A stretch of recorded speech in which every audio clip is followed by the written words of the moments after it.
किसान को इन्होंने तबाह कर दिया है। 3 जो अध्यादेश जारी किए गए हैं वो किसान विरोधी हैं, किसान हित में नहीं है। अगर ये आतंकवादी हमें बताते हैं तो आतंकवादियों को खुली छेड़ दे कर रखिए हमें सड़क पे, यहाँ हमें गिरफ्तार करना है या गोली चलवावा हम पे। ये सरकार बावली है, सरकार को पता है कौन आतंकवादी है, क्या सीने पे लिखवाया गला है, मत्थे पे लिखवाया गला है, तो हम भी कह रहे हैं सरकार नहीं है। अगर वो ना ऐसा लग रहा है कि ये किसान नहीं है तो हमें भी वो सरकार नहीं लग रही। I would be remiss if I didn't start also by recognizing the news coming out of India about the protest by farmers. The situation is concerning and we're all very worried about family and friends. I know that's the reality for many of you. हमारा रास्ता रोकने के लिए किसान और जवान को आमने सामने खड़ा कर दिया। नमस्कार, द वायर में आपका स्वागत है। मैं हूं आरफा खानम शेरवानी।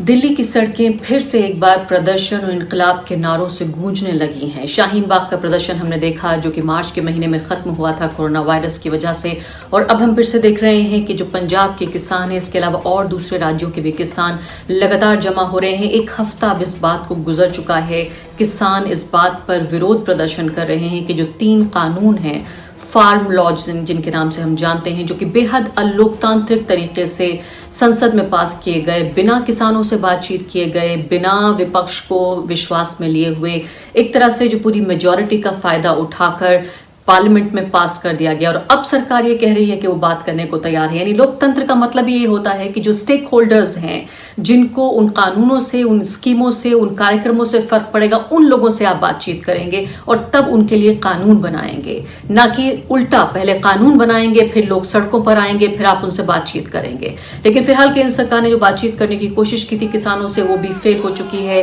जो कमेटी बनाने के लिए ऑफर किया था सरकार ने, उसको नहीं माना किसानों ने, और फिलहाल वो ये कह रहे हैं कि नया एक अलग से सेशन बुलाया जाए पार्लियामेंट का, जिसमें इन कानूनों को वापस लिया जाए। फिलहाल ऐसा तो नहीं लगता कि सरकार इतना नरमी दिखाने के मूड में नजर आ रही है कि कानून वापस लेगी, लेकिन कमेटी बनाने के लिए ऑफर जरूर किया है। सरकार में भी, मोदी सरकार में उच्च स्तर पर लगातार बैठकें हो रही हैं इसको लेकर कि आखिर किस तरह से काबू किया जाए। पहले हर मुमकिन ये कोशिश की गई कि दिल्ली में न घुसने दिया जाए, अब दिल्ली में आकर किसान जब प्रदर्शन कर रहे हैं तो उनसे बातचीत के लिए ऑफर किया जा रहा है। लेकिन इस बीच एक दिलचस्प खबर ये भी आ गई जिससे कि पूरे तरीके से ध्यान भटक गया एक ये फार्मर्स प्रोटेस्ट से। वो था कनाडा के प्रधानमंत्री जस्टिन ट्रूडो का बयान, जिसमें उन्होंने कहा कि उन्हें चिंता हो रही है जो किसानों की ये प्रदर्शन है उसको लेकर जो खबरें आ रही हैं, और वो ये चाहते हैं कि भारत शांतिपूर्ण तरीके से जो अधिकार है लोगों का प्रदर्शन करने का, उनकी रक्षा करे। भारत का ये कहना है, भारत के विदेश मंत्रालय की तरफ से बयान आया है कि इल इन्फॉर्म्ड है ये उनका बयान, और वो राजनयिक मुद्दों पर राजनीति कर रहे हैं। यानी इल इन्फॉर्म्ड यानी कि उनको पूरी तरीके से सूचना नहीं है, यह गलत सूचना उनको दी गई है जिसकी बुनियाद पर वो ऐसा कर रहे हैं। अब यहाँ कई तरह के सवाल उठ गए हैं कि क्या वाकई जो बाहरी ताकतें हैं वो भारत के अंदरूनी मामले में दखल दे रही हैं, या चूंकि भारत एक लोकतंत्र है, दुनिया का सबसे बड़ा लोकतंत्र है, भारत ईरान नहीं है, भारत नॉर्थ कोरिया नहीं है, भारत चीन नहीं है, भारत रूस भी नहीं है, इसलिए अधिकार होना चाहिए या एक जिम्मेदारी होनी चाहिए एक सभ्य समाज की, चाहे वो किसी भी देश का नागरिक हो या किसी भी देश का नेता हो, कि वो लोगों के अधिकारों से जुड़ा हुआ, चाहे वो नागरिक अधिकार हो या मानव अधिकार हो, उन पर बातचीत कर सके। और सबसे बड़ी बात तो लोग बार बार ये याद दिला रहे हैं कि खुद प्रधानमंत्री नरेंद्र मोदी किस तरह से अमेरिका गए, वहां अब की बार ट्रंप सरकार के नारे लगा के आए। उसके बाद उन्होंने राष्ट्रपति चुनाव से कुछ ही दिन पहले यहां डोनाल्ड ट्रंप को बुलाया और एक तरह से उनके चुनावी कैंपेन के लिए एक जमीन तैयार की। वो अलग बात है कि डोनाल्ड ट्रंप वो चुनाव हार गए। या इसके अलावा कई लोग ये भी याद दिला रहे हैं कि जो CAA जो कानून बनाया गया, वो भी बांग्लादेश, पाकिस्तान और अफगानिस्तान में रहने वाले जो अल्पसंख्यक हैं उनको शरण देने की मकसद से कहा गया कि उनको शरण दी जाएगी। तो साफ तौर पर ये भी उन देशों में रहने वाले जो अल्पसंख्यक हैं, क्या ये उन देशों का अंदरूनी मामला नहीं था जिसमें भारत सरकार दखल दे रही थी? सैद्धांतिक रूप से देखा जाए तो जहां जो भी गलत हो रहा हो, किसी भी देश को अधिकार होना चाहिए। लेकिन इसके अलावा इसको बारीकी से भी समझने की जरूरत है कि जो सतह हैं, अलग अलग लेयर्स हैं इस मुद्दे की, क्योंकि जस्टिन ट्रूडो भी जो बयान दे रहे हैं, क्या उसमें कोई राजनीति नहीं है? क्या उसमें सिर्फ मानव अधिकारों की बात है? क्या उसमें सिर्फ पीसफुल प्रोटेस्ट का जो अधिकार है वो उसकी बात है, या वो जो पंजाब में रहने वाला जो सिख डायस्पोरा है, जो इंडियन डायस्पोरा है, उसको वो एक तरह से एड्रेस कर रहे हैं, उस पर बातचीत करने की कोशिश कर रहे हैं, उनको एक तरह से खुश करने की या अपनी जिम्मेदारी निभाने की कोशिश कर रहे हैं? तो इस वक्त हमारे साथ एक खास मेहमान मौजूद हैं, अमनदीप संधू, जो कि लेखक हैं और इसके अलावा पंजाब को बेहतरीन तरीके से समझते हैं। उन्होंने अपना बायोडाटा मुझे भेजा, जो आप, मैं चाहती हूँ कि डिस्क्रिप्शन में आप दर्शक जरूर पढ़ें और ये जानने की कोशिश करें कि जो एक व्यक्ति हम आपके सामने यहाँ लेकर आए हैं, उसका जो पिछला जीवन उसने जिया, जो सारे तजुर्बे अनुभव उसने इकट्ठे किए, वो सब लेकर आपके सामने पेश हुआ है। और इसीलिए इस मुद्दे को समझने के लिए किसी राजनयिक को या फॉरेन अफेयर्स की जानकार को न बुलाकर हमने एक ऐसे व्यक्ति को बुलाया है जो पंजाब को समझता है, पंजाब की आत्मा को समझता है। अमनदीप जी, सबसे पहले मेरा सवाल कि जब आपने जस्टिन ट्रूडो का ये स्टेटमेंट देखा तो क्या आपको हैरानी हुई कि इनको दखल देने की जरूरत नहीं थी, क्योंकि भारत सरकार तो बुरा मान गई इस बात का, वो कह रहे हैं कि आप राजनयिक मुद्दों पर राजनीति कर रहे हैं? पहले तो शुक्रिया बहुत बहुत मुझे यहाँ बुलाने का। वायर बहुत अजीज है मुझे। तो आपका सवाल जो है वो सही है कि ट्रूडो ने एक स्टेटमेंट दिया है कल, और ये हम लोग को फिर डिस्ट्रैक्ट करने लग गया है एज अ कंट्री, क्योंकि असली मुद्दा तो ये है कि किसान ये डिमांड कर रहे हैं कि वो जो 3 लॉज आए हैं उनको वापस लिया जाए, जो बिजली का बिल आया है उसको वापस लिया जाए। पर ट्रूडो ने अब ये छोड़ दिया है ना, और सब इसके ऊपर लग गए हैं। मुझे लगता है कि ये ट्रूडो का निजी स्वार्थ है, क्योंकि उसकी एक कॉन्स्टिट्यूएंसी है सिखों की, वहां पे करीब 2% ही है पर है इम्पोर्टेंट। जगमीत सिंह उसके जिनकी सपोर्ट से एनडीपी पार्टी की ट्रूडो ने गवर्नमेंट बनाई है, वो सिख हैं, वो सिख इश्यूज पे बहुत कायम रहते हैं। तो ट्रूडो की ये मजबूरी भी कह लो, ट्रूडो की ये अपनी कॉन्स्टिट्यूएंसी को खुश रहने की बात भी कह लो, पर ट्रूडो ने ये स्टेटमेंट दिया है और मुझे लगता है ये इसमें उसका स्वार्थ है। पर साथ साथ आप देखें कि सैद्धांतिक सवाल ये है कि क्या चूंकि हम एक लोकतंत्र है, इसलिए किसी को भी हमारे लोकतांत्रिक मुद्दों पर, जिसमें लोकतंत्र की बात आती हो, अधिकारों की आजादी की बात आती हो, इसलिए बाहरी लोगों को उस पर बात करने का अधिकार है। चूंकि हम चीन नहीं है, चूंकि हम रूस नहीं है, चूंकि हम ईरान नहीं है, चूंकि हम नॉर्थ कोरिया नहीं है, हम दुनिया का सबसे बड़ा लोकतंत्र है और इसलिए हमें ज्यादा ओपन होना चाहिए, खुला होना चाहिए। कि ये कोई एडमिनिस्ट्रेटिव मुद्दा नहीं था जिस पर ट्रूडो बोल रहे थे, बल्कि अधिकारों की बात हो रही थी, और एक लोकतंत्र में अधिकारों पर राय रखने का, बोलने का सबको अधिकार होना चाहिए। बिल्कुल, अगर आप उस नजरिए से देखें तो बहुत ही अच्छा है, क्योंकि हमें देखना चाहिए कि हिंदुस्तान के ऊपर जब जब ये बात आती है, और खासकर सिखों के बारे में बात आती है, और कुछ इंसिडेंट्स पिछले 20-25 साल के और हुए हैं, जैसे बाबरी था, जैसे गोधरा था, जैसे अभी नॉर्थ ईस्ट दिल्ली के राइट्स नहीं मैं कहूंगा, पोग्राम ही कहूंगा उसे भी, ये जब मुद्दे उठते हैं तो बाहर से कमेंट्स आते हैं, बाहर के देश बोलते हैं इनके बारे में, और मुझे लगता है अंदर इंट्रोस्पेक्ट करके ये देखना पड़ेगा कि ये क्यों होता है हमारे साथ। हम क्या ऐसी चीजें छोड़ देते हैं अपने लोकतंत्र में कि लोग उस पर टिप्पणी करने लग जाते हैं, बाहर के देश वाले। ठीक है, हम डिक्टेटरशिप नहीं है, और डिक्टेटरशिप में चीन के अंदर नहीं बात जाती होगी, पर बाहर तो लोग सारी चीन के बारे में बात करते हैं। ईरान के अंदर नहीं बात जाती होगी, पर ईरान के बाहर तो सारे लोग बातें करते हैं। तो यहाँ यही है कि हमें सुन जाती है इनकी बात, हमारे मीडिया चैनल्स अभी खुले हैं कि यहाँ पे आवाज आ जाती है उनकी। नहीं तो अमेरिका तो पिछले 60 सालों से किसी ना किसी के ऊपर टिप्पणी नहीं कर रहा, वो तो अटैक्स करा रहा है, वो तो गवर्नमेंट चेंज करा रहा है, राइट। तो मुझे लगता है कि ये ह्यूमन राइट्स का मामला है। आपने लोकतंत्र की बात कही, मुझे अच्छा लगता है सुनना, पर शायद देखना आजकल इतना नसीब नहीं होता लोकतंत्र, क्योंकि हमारे गृह मंत्री ने कहा था कि लोकतंत्र तो एक विदेशी आइडिया है ना। तो अभी के गृह मंत्री जो है, इन्होंने ही कहा था। तो ये लोकतंत्र कोई बाहर का आइडिया नहीं है। और जिस सिखों के बारे में ये बात कर रहे हैं, उस पंजाब ने तो पिछले 20-25 सालों से ये मुहिम उठा रखा है कि जब हमारे आतंकवाद का दौर था, तब पुलिस ने क्या क्या किया इस प्रांत में, कहाँ हमारे 25,000 लोग गए, लड़कों का जो गुमशुदा हो गए, बेसिकली एनकाउंटर में मारे गए, उनका क्या हुआ है। दिल्ली राइट्स के बाद, दिल्ली पोग्राम के बाद, अगेन यही है। देखिए लैंग्वेज कैसे हमारी बदलती रहती है हमेशा, लैंग्वेज की अपनी महसूस होती है जरूर। अमनदीप जी, मैं चाहती हूँ कि हम 2 तरह से दर्शकों को मैं समझाना चाहती हूँ कि उनको ये जानकारी मिले कि जिसको आपने मजबूरी का नाम दिया, मैं इसको जिम्मेदारी भी कह सकती हूँ कि जो प्राइम मिनिस्टर ट्रूडो की जिम्मेदारी थी। इसके अलावा फिर हम यहाँ पर भी आएंगे, जो किसानों का आंदोलन चल रहा है उसके क्या मायने। लेकिन जल्दी से आपसे ये पूछ लेती हूँ कि जिस पंजाब सिख डायस्पोरा का हम बार बार जिक्र करते हैं, मैं इसमें देख रही थी नंबर्स, जिसको आपने 2% कहा, वही मैं नंबर्स देख रही थी। 2016 का सेंसस है कनाडा का, जिसमें जो साउथ एशियन ओरिजिन के लोग हैं वो सिर्फ 6% से भी कम पॉपुलेशन है। तो ऐसा नहीं है कि सारे के सारे साउथ एशियन भी अगर वोट कर देंगे ट्रूडो को तो वो जो है वो बन जाएंगे फिर से प्राइम मिनिस्टर। और चुनाव भी ऐसा नहीं है कि कल चुनाव होने जा रहा है। इसके अलावा दूसरी अहम बात यह है कि 18% लोग सिर्फ ब्रिटिश कोलंबिया में रहते हैं, जो उनका तीसरा सबसे बड़ा प्रोविंस है कनाडा का, ये भी दर्शक जान लें। और जो सेंसस है वो ये कहता है कि 6% लोग ही सिर्फ ऐसे हैं साउथ एशियन ओरिजिन के जो अपने को पंजाबी कहते हैं।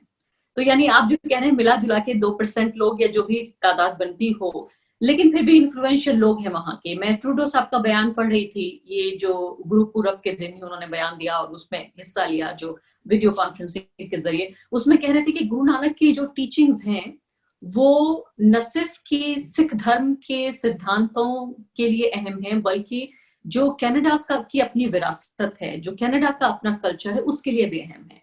मतलब एक व्यक्ति जो डाइवर्सिटी में इतना यकीन रखता है, कभी कभी ऐसा लगता है कि क्या जिस दौर की पॉलिटिक्स से हम गुजर रहे हैं ऐसे दौर में कनाडा भी हमारे सामने मौजूद है। तो क्या आप इसको मजबूरी कहेंगे या इसे जिम्मेदारी कहेंगे या इसे एक तरह का कंपल्शन कहेंगे कि जिन लोगों को वो रिप्रेजेंट करते हैं, जिनके वो प्रधानमंत्री हैं और उन लोगों को तकलीफ हुई है, चाहे यहाँ हुई हो या पराये देश में हुई हो, उन पर बात करना उनकी जिम्मेदारी है। देखिए, क्योंकि मैं सिख परिवार में पैदा हुआ था, जब बाबा नानक की बात करते हैं तो मुझे खुशी होती है। पर मुझे बताइए कौन सा धर्म ऐसा है जो अमन प्रेम की बात नहीं करता? सारे धर्म करते हैं।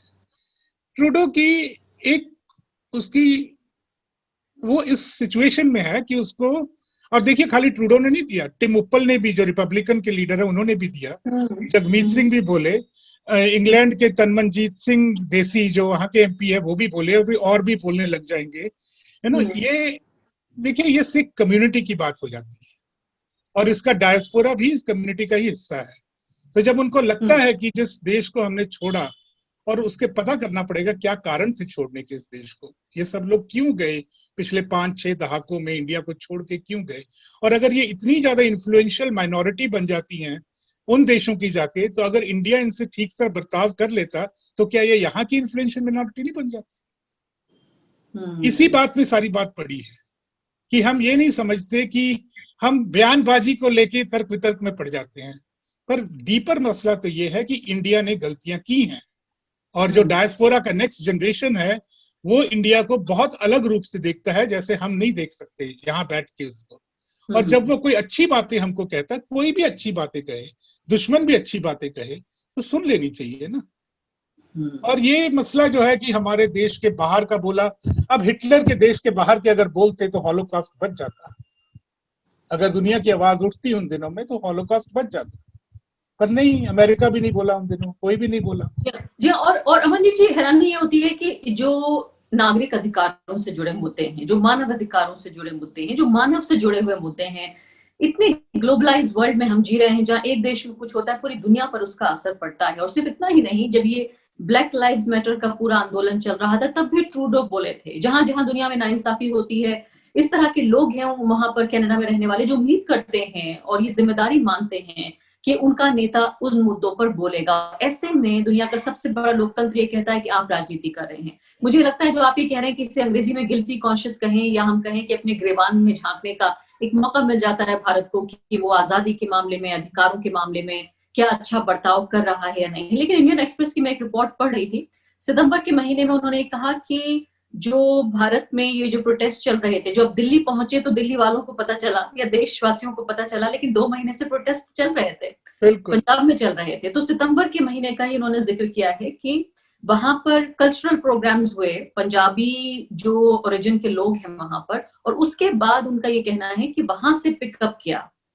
तो क्या ये सजेस्ट करने की कोशिश है इस रिपोर्ट के जरिए कि वहां से इन प्रदर्शनों को भड़काने की कोशिश हुई, या जिस तरह से हमने देखा कि बाकायदा आरोप लगाने की कोशिश हो रही है, खालिस्तानी कहने की कोशिश हो रही है कि एक तबका जरूर ऐसा है जो कनाडा में रहता है, सिख समुदाय का है, भारत से गया है और खालिस्तान के लिए उसके दिल में हमदर्दी है? एक ये बात पे आते हैं, पर एक टिप्पणी मैं कर दूं क्योंकि पता ही नहीं लगता, कई बार मिस हो जाता है। दुनिया में कोई ऐसा देश नहीं होगा जिसका प्रधानमंत्री जाके किसी दूसरे देश के प्रधानमंत्री के लिए कैंपेनिंग करे। अब की बात ट्रंप सरकार, ये मोदी का कहना था और अब वो हार भी गए, है ना। तो हम जब ये बात करते हैं ना कहाँ कौन इन्फ्लुएंस किसको कर रहा है, तो थोड़ा अपने गरेबान में झांकना बहुत जरूरी है इसके लिए। ये मुद्दे कहीं बाहर से नहीं आए हैं। पंजाब का किसान पिछले 30-40 साल से संघर्ष कर रहा है। पंजाब के किसान ने देश को 60s में जब ग्रीन रेवोल्यूशन हुआ था, 70s तक हर साल दुगनी उत्पाद बढ़ती थी पंजाब की। 60% तक के हमारे सेंट्रल फूड पूल को पंजाब के किसान ने दिया है, 60 सालों से देता आ रहा है। हालांकि आतंकवाद हुआ पंजाब में, सेपरेटिस्ट मूवमेंट हुआ, खालिस्तान मूवमेंट हुआ, जिसको मैं पर्सनली नॉन मूवमेंट कहता हूँ, उसके कारण है मेरे। इस सब के बावजूद पंजाब खिलाता रहा इस देश को। क्या देश का फर्ज नहीं बनता था कि देखना कि जो हमको खिला रहा है उसकी अपनी जमीन का क्या हो रहा है? जमीन बंजर होती जा रही है, उसका पानी खत्म होते जा रहा है, उसके लोगों को भाव नहीं मिल रहे हैं पर उसके, और 16,000 सुइसाइड हो जाते हैं वहां पे 15 सालों में, है ना। तो ये ना हमें थोड़ा ब्रॉड व्यू रखना चाहिए जो कुछ हो रहा है। नहीं, लेकिन मैं खालिस्तान वाली बात आपसे पूछना चाह रही थी कि ये जो आरोप है भारत सरकार की चिंता की खालिस्तान को लेकर, कनाडा में लोगों में हमदर्दी है और वो लोग कहीं ना कहीं यहाँ भड़काने की कोशिश कर रहे हैं, उकसाने की कोशिश कर रहे हैं। देखिए, इसीलिए मैं कहता हूँ बहुत ब्रीफ में, हालांकि आपकी चैनल पे मैं पहले कह चुका हूँ ये बात, खालिस्तान के 4 मायने रहे हैं पिछले 100 सालों में। ये शुरू होता है मोतीलाल नेहरू के जो ड्राफ्ट पूर्ण स्वराज का बनाया था, जिसमें जिन्ना साहब ने, अंबेडकर साहब ने और मास्टर तारा सिंह ने उसका विरोध किया था 1927 में। आजाद पंजाब मूवमेंट हुई थी पंजाब में 1942 के करीब। तब से सिख लोग कह रहे हैं कि हमारा क्या होगा, जैसे भी आप कॉन्स्टिट्यूशनल गवर्नमेंट बनाएगी हिंदुस्तान, तो हमारा क्या होगा। जिन्ना की जो सोच थी वो, चलो मुझे दुख है उसका, पर चलो वो पाकिस्तान बन गया। अंबेडकर साहब की जो सोच थी वो बहुजन पॉलिटिक्स आज की चल रही है, अभी हम उसमें जी रहे हैं। पर सिखों का क्या है? आजादी के बाद जब सिख हिंदुस्तान के साथ रहे तब लैंग्वेज का मुद्दा उछाला गया, राइट, और उसमें फिर वो पंजाबी सूबा मूवमेंट चली, अनंतपुर साहब रेजोल्यूशन बने, उसके कारण फिर हमारा पंजाब का जो ईस्ट पंजाब, जो पहले ही 1/3 ही रह गया था ओरिजिनल पंजाब का, क्योंकि पार्टीशन में तो पंजाब टूट गया था, उसको भी हमने ट्राइफरकेट कर दिया और भी छोटा बना दिया पंजाब, हरियाणा निकाल दिया उसमें से, थोड़े पोर्शन हिमाचल के साथ जोड़ दिए। तो हर संदर्भ में खालिस्तान की डेफिनेशन चेंज होती है। मुझे लगता है ये हमारी भाषा की कमी है कि हम इसको अलग अलग नाम क्यों नहीं देते। और फिर एक्टिवली धर्म युद्ध मोर्चा 1982 से लेके 93-95 तक, जब तक टेररिज्म खत्म नहीं हुआ पंजाब में, तो वो एक खालिस्तान मूवमेंट चला। पर अब का खालिस्तान, जो जब नाम आता है खालिस्तान का, और डायस्पोरा के 2 धारणाएं हैं खालिस्तान के बारे में, पर जो डोमिनेंट धारणा है वो ह्यूमन राइट्स की धारणा है कि आप न्याय करो हमारे साथ, भारतवर्ष आप न्याय करो, और वो भारतवर्ष करने को तैयार नहीं है। और दूसरा है जो आपकी बातों से आप ही कह रहे हैं कि, जी हाँ, मैं कह रही हूँ, आप ही कह रहे हैं कि एक तरह से एक अछूत विषय ना मानकर खालिस्तान को, उस पर बात होनी चाहिए कि आइडिया क्या है, इसकी समझ क्या है, या इसकी जरूरत क्या है, या इसको लेकर हमदर्दी क्यों है। आपकी बातों से मुझे ये लग रहा है कि आप ही कह रहे हैं कि एक अछूत ऐसा विषय नहीं कि खालिस्तान कह दिया तो सब डर के घर के अंदर घुस के भाग गए, बल्कि ये समझने की जरूरत है कि इस पूरे आइडिया का जो है वो जन्म कहाँ हुआ। जन्म तो वही मैंने कहा ना, वो तो उस टाइम में हुआ, अंबेडकर साहब के, जिन्ना साहब के, मास्टर तारा सिंह के टाइम से हुआ, क्योंकि हर कम्युनिटी चाहती है कि उसको एक सिक्योर स्पेस मिले जीने के लिए, राइट। और सिख हमेशा ही बहुत ही मिनिस्क्यूल माइनॉरिटी रहे हैं, तो वो खोजते रहते हैं कि कहाँ हम सेफ हैं, राइट। तो चलिए डिस्ट्रैक्शन हो जाएगा इससे, पर करंटली खालिस्तान का अहम जो सवाल है वो ह्यूमन राइट्स का सवाल है। कुछ कठपुतलियां हैं, गुरपतवंत सिंह पन्नू जैसी, जो ऐसे ही मुद्दे उछालते हैं पर कोई उनकी सुनता नहीं ना। तो ये भारत को ऐसा डरना नहीं चाहिए, भारत को खालिस्तान के मुद्दे को एक्चुअली ह्यूमन राइट्स के मुद्दे के तौर पे देखना चाहिए, और तफ्तीश करनी चाहिए और जस्टिस देना चाहिए, ये तो होना ही चाहिए। आखिर में 2 बिल्कुल छोटे छोटे सवाल। पहली बात तो ये है कि ये मुद्दा शुरू जरूर पंजाब से हुआ है, लेकिन खत्म ऐसा नहीं लगता कि पंजाब पे हो रहा है।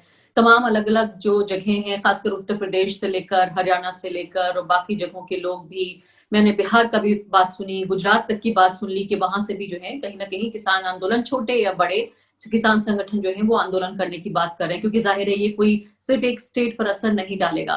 तो ऐसे में अब 1 हफ्ता गुजर गया है इस प्रोटेस्ट का, आप इसे किस तरह से देखते हैं? क्या आप इसको पंजाबी प्रोटेस्ट मानेंगे या आपको लगता है कि ये किसानों से जुड़ा हुआ मुद्दा है, जाति, धर्म, क्षेत्र से अलग? ये बिल्कुल, ये 50% इंडिया का मुद्दा है, ये एग्रेरियन रूरल इंडिया का मुद्दा है। पंजाब अगुवाई कर रहा है इसकी थोड़ी बहुत, पर सभी साथ हैं, सभी बराबर हैं। जब वो मीटिंग करने भी गए कल, तब भी सारे रिप्रेजेंटेटिव्स उसमें गए हैं। कोई ऐसी बात नहीं है कि पंजाब का ही ये मुद्दा है। पर एक तरफ तो खालिस्तान कहते हैं और एक तरफ हिंदुस्तान को हमने चुपचाप हिंदू राष्ट्र बना दिया। ये जो बिल्स पेश हुए, ये पार्लियामेंट में कैसे पास हुए? बुलडोज किए गए पार्लियामेंट से। तो ये कोई डेमोक्रेटिक प्रणाली नहीं थी। और अब गवर्नमेंट क्या कह रही है कि अब इस पे विचार करेंगे, बिल्स बनने के बाद विचार करोगे। मतलब ये तो गवर्नमेंट को बहुत बड़ी, और मेरा ख्याल है, और ये मैं जोड़ के देखता हूं पिछले साल के शाहीन बाग और उसकी जो हजारों कॉपीज पूरे देश में हुई, वो से लेके अब तक ये सारी बात हिंदू राष्ट्र को एक चुनौती है अब कि भाई इतनी नहीं चलेगी तुम्हारी, है ना। और पंजाब, और पर्सनली मुझे लगता है कि इनको पंजाब नहीं छेड़ना चाहिए था, क्योंकि पंजाब के लोग बड़े जज्बाती होते हैं और वो किसी चीज के पीछे पड़ जाएं। ये देखिए, ये हिंदुस्तान की 7 साल की हिस्ट्री, पिछले 7 साल की हिस्ट्री का टाकरा पंजाब के पिछले 700 साल की हिस्ट्री से हो रहा है। अब कौन जीतेगा कौन नहीं जीतेगा ये तो देखेंगे हम, पता नहीं कौन करेगा, है ना। तो फिर आपसे जरूर बातचीत में करती हूँ इस मुद्दे पर, और फिर अगली बार बातचीत में जो है वो सिर्फ इसी मुद्दे को समझने की कोशिश करेंगे। उम्मीद तो हम हालांकि ये करते हैं कि इस ठंड के मौसम में, जबकि पूरी दुनिया में पैंडेमिक फैला हुआ है और बुजुर्ग किसान यहाँ आए हुए हैं, मैं ये देख रही थी कि वाकई ऐसी मजबूरी रही होगी, कोई ऐसी दिल की लगी होगी जिसकी वजह से तमाम अपना घर बार छोड़कर यहाँ एक तरह से जंगल, एक तरह से मैदान में पड़े हुए हैं। वाकई कोई ऐसी एग्जिस्टेंशियल क्राइसिस है जिसको लेकर वो आए हैं। वरना तो जिस तरह से हम देख रहे हैं कि लगातार ही कहने की कोशिश हो रही है, देखिए ये किसान अंग्रेजी बोलता है, देखिए इस किसान के पास इतनी बड़ी बड़ी कार है, ये कैसे गरीब किसान है। हम दोबारा आपके पास आएंगे और दोबारा इन मुद्दों पर बातचीत करेंगे कि इस पूरे आंदोलन को कैसे समझा जाए। लेकिन उससे पहले उम्मीद हम ये करते हैं कि सरकार इनकी सुध लेगी और जल्द ही किसान घर वापस लौट जाएंगे। शुक्रिया। शुक्रिया। द वायर के और वीडियोस देखने के लिए सब्सक्राइब करें और बेल आइकन पर क्लिक करें। स्वतंत्र पत्रकारिता की आर्थिक मदद करने के लिए डिस्क्रिप्शन में दिए गए लिंक पर जाएं और अपनी राशि चुनें।